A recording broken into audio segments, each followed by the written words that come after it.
I've been playing Minecraft for like 10 years, and I've built a lot of stuff, some a lot less cool than others, but I think I've always had the most fun building on modded servers. I almost always have tried to do something new and interesting with a lot of like lore in the past, and the build I have planned for today is no exception. So whether you're returning or new, welcome to episode 2 of my modded series.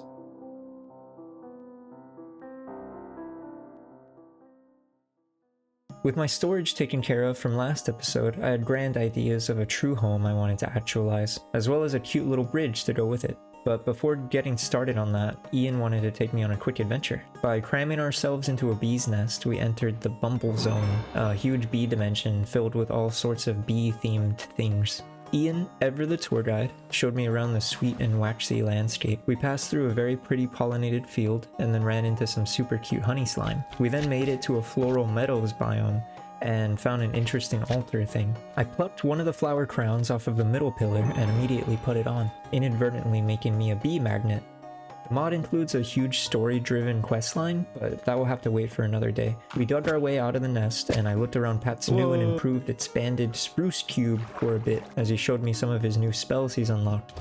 I tried burying Ian alive again for good time's sake, and then I got jealous of all their magic that they had, so I dipped into Iron Spells mod and made a little inscription table to assign spell scrolls to a spellbook. I bummed one of Pat's extra flame spellbooks to get started, and looked through my storage to see if I had any cool spells lying around from looting chests. I decided to put an ice spell on my fire book like a genius, and just messed around with it for a bit. I put on some lightning ball spell, played with that one as well, and then decided I needed to name my horse. I took him to Ian's house and then realized I needed an anvil. You have an anvil? I then named my horse Ian Jr. I absent-mindedly unhitched Ian Jr. and followed Ian Sr. into the mining dimension, a huge flat world with tons of ores, just meant for mining, so no one has to worry about draining an area for resources. Pat then wanted to show me his crazy XP setup, so he lent me his ham, infused with some XP potion thing, and his super broken axe that turns everything it breaks into XP. And just by mining some dirt, it gave me like 100 levels every time I broke some dirt. Ian then eloquently described a portal trap plan he had. Gonna put a portal into a portal and then put another portal into the other portal. And I volunteered to test. After messing with it for a while, he never actually was able to achieve his vision. Do you think this is gonna work, Anthony? Do you see what I'm doing? No. Now, with Ian's dreams crushed, I decided to start on my bridge. After getting a rough idea for the bridge down, I added a cute little archway in the middle, and then left the task of finishing the bridge for future me. I went to visit Ian in his beautiful work-in-progress home, and we worked on his spiral staircase together. By combining Ian's brain and skill with my nothing, the staircase was complete. We then went to visit this sick silo someone else on the server built. Back at home, I decided to delve into the genetics mod, a mod that lets you scrape DNA off of different mobs and inject it into yourself to permanently give yourself new abilities based off the DNA that you get, like flight or natural regeneration and armor. After making my gene scraper, I started flipping through the genetics book like a nerd to see what genes exist and which ones I would want to add to myself. Ready to hunt for superior genes, I immediately tried scraping my little bookworm and learned that some mobs just can't be scraped. The gene I wanted the most was flight, so I could freely fly around to make building things easier, because all I really care about is building. But the book doesn't tell you where you can find a gene, only what it does. So I made that my number one priority and set everything else aside as I started my hunt for a mob that would give me a flight gene. I was in the middle of trying to figure out where to get flight genes when a skeleton started attacking me, so it became my first gene scrapee. I then scraped the chicken to death because some genes have prerequisite genes, and flight is one of those. For flight, I need slow falling from chickens, teleport from endermen, and step assist from horses before I can add the flight to myself. I also managed to find and scrape a bat, but later I found out that they don't give any flight genes. Back home, I got distracted by how my scribe's table was oriented and failed at redirecting it for a bit. After giving up, I made a spell to summon a horse, thinking that I could scrape it for the step assist gene I needed. So I summoned him into existence and then scraped him out of it. My friend Michael then demanded I help him with some dungeon that he had been struggling to find for the past hour because he's a noob, so I took some of his DNA as payment. After finding the dungeon, he was about to fight the boss he was hunting, so I stole all the candles in the room and then attempted scraping the boss, only to find out that he's unscrapable, sadly. He can't be scraped, I'm out. and then I watched the battle behind a quickly cobbled together wall. Back home from that little side adventure, I unloaded my loot, upgraded my backpack, and then went back to scraping my horses. Other people on the server went no life mode and found and killed the ender dragon like 2 or 3 days after the server went up. So I was able to use the waste stone that they had already placed there to go to the end to scrape some endermen. I got some sand and stole some DNA from Pat, and then was killed by whatever OP crap he's got going on. I then started crafting up some of the nerd machines I needed to analyze all my genes and stuff. I scraped some pigs from Chris's farm, and then Chris herself, and then claimed some rewards in the quest book. One of the rewards each time I complete a genetics quest gives me a random fully finished gene that I just need to inject into my bloodstream if I want it. So if I'm lucky, I could get flight super easy. For my first 2 free genes, I got photosynthesis, which fills my hunger bar just by being under the sun, and step assist, so I didn't even have to scrape my horse. I decided I needed a secret evil gene lab underground, so I started on that. Tired of smacking things with a broken pickaxe, I made my first wooden pickaxe of the server. I then got distracted accepting the rewards for a bunch of random quests I happened to complete just by doing other things.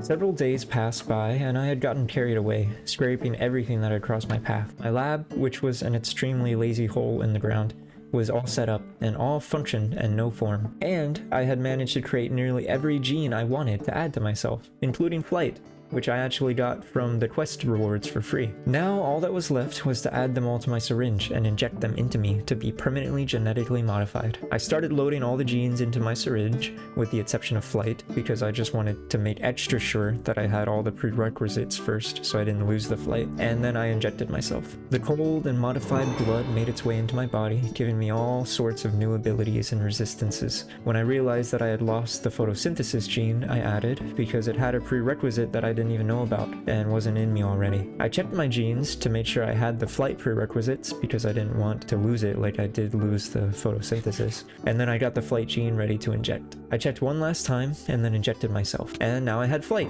allowing me to fly around freely. I immediately flew out of my little hole and flew around to my heart's content. Now that I can fly around, I decided to start on my home. I built it in a creative single player world and set up a schematic cannon to transfer it from there to this world.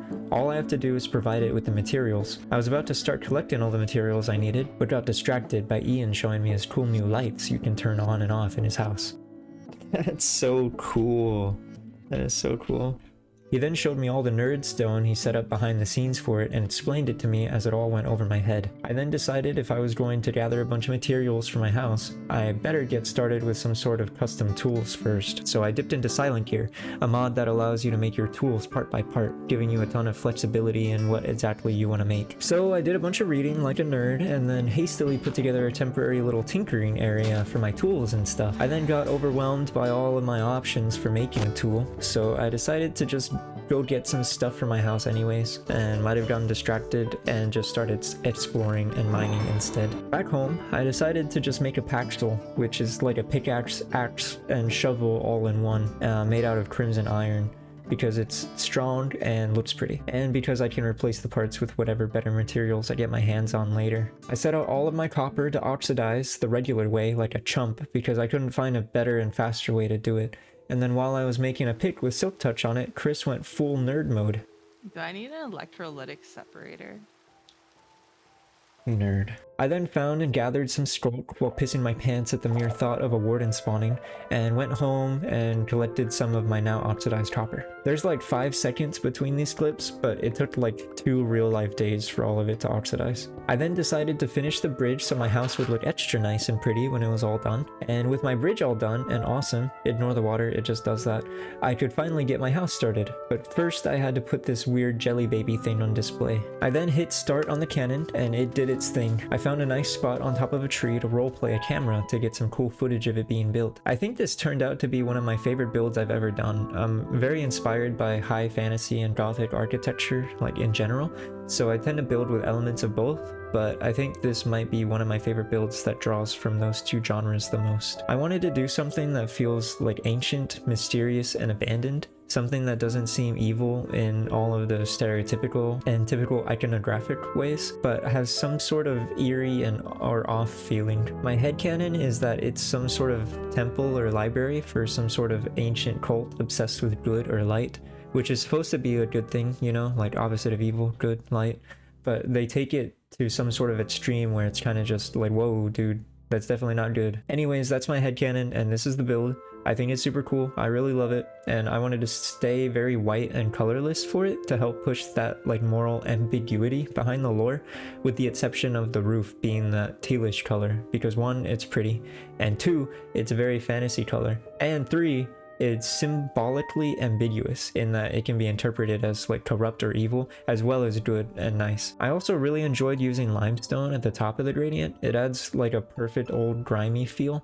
It's made me realize I should try the same effect in vanilla, but with the mushroom stem block. I actually only built the front of it so I could quickly get the idea down, so now I had to connect it to the mountain and clear out the inside. But at least the facade was there. I made a decorated courtyard area in front of my house so I could finally have a spot for my personal waystone, and with that done, I cleared out my giant area and started on actually designing the interior. Many hours later, I had a cozy little general idea for my interior. I took a short break to fulfill my promise of making a grave for that crab guy Ian killed last episode, when Pat found my lost horse while scraping DNA.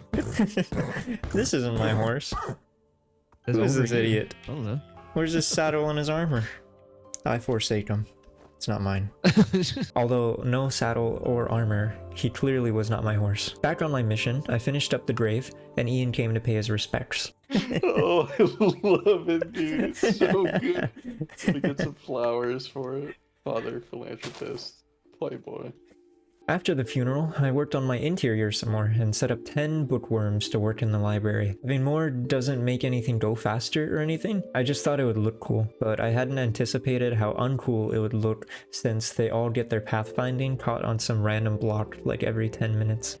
Maybe 10 bookworms is too many. Even though their pathfinding kinda sucks, they're still functional, so I started moving all my stuff over by throwing everything on the ground and then dragging it across my new awesome bridge with my magnet. After like 8 trips back and forth, I was done and started decorating some more. I dug a giant pit as a central feature for my interior because I thought it would be cool, but then decided it wasn't cool, so I just covered it up. I also made this cool little warp pad that takes you to the top tower of the house, where I'm going to build a sky forge eventually.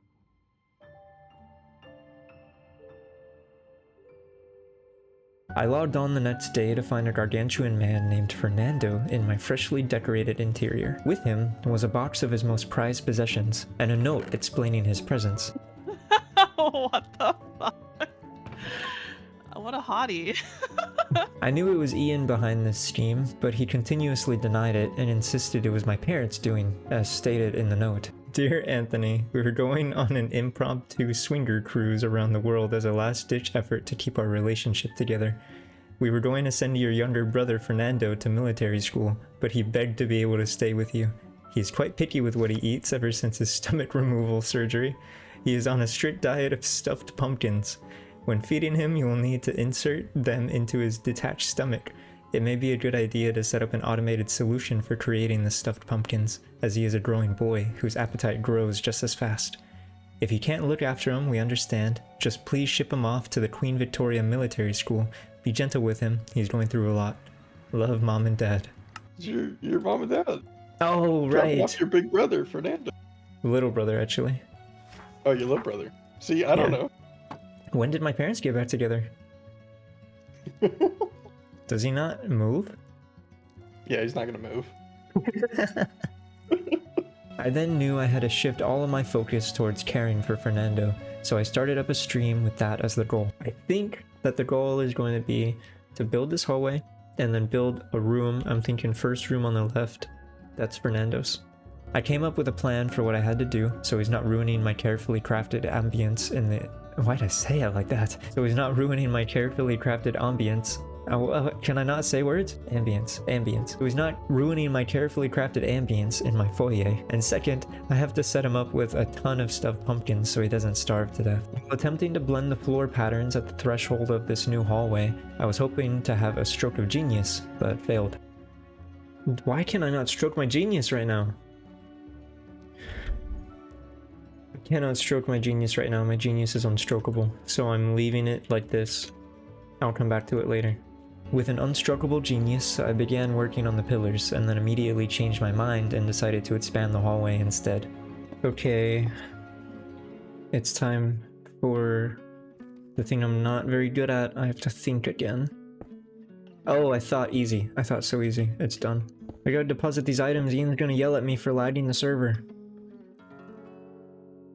And then he's gonna punch me in the head as hard as he can, because he does that a lot. Ever since I was a little boy and he was a grown man. As I was looking into how to make some stuffed pumpkins for Fernando, Ian dropped by and brought some guests. And even owning it. Hello? Someone here? Ian. It must be Ian. Oh, Ian's released a bunch of bees into my home. Oh, beautiful. Beautiful. Thank you, Ian. Thank you, as if Fernando wasn't enough company. It says they're triplet bees, but there's far more than 3 if I know how to count, and I think I do. Stuffed pumpkins. I have no onions. I then went back to studying stuffed pumpkins and realized I needed to farm a lot of the ingredients for it. So while farming, I realized I was in fact farming. Onion and potato farm. I did not make a farm.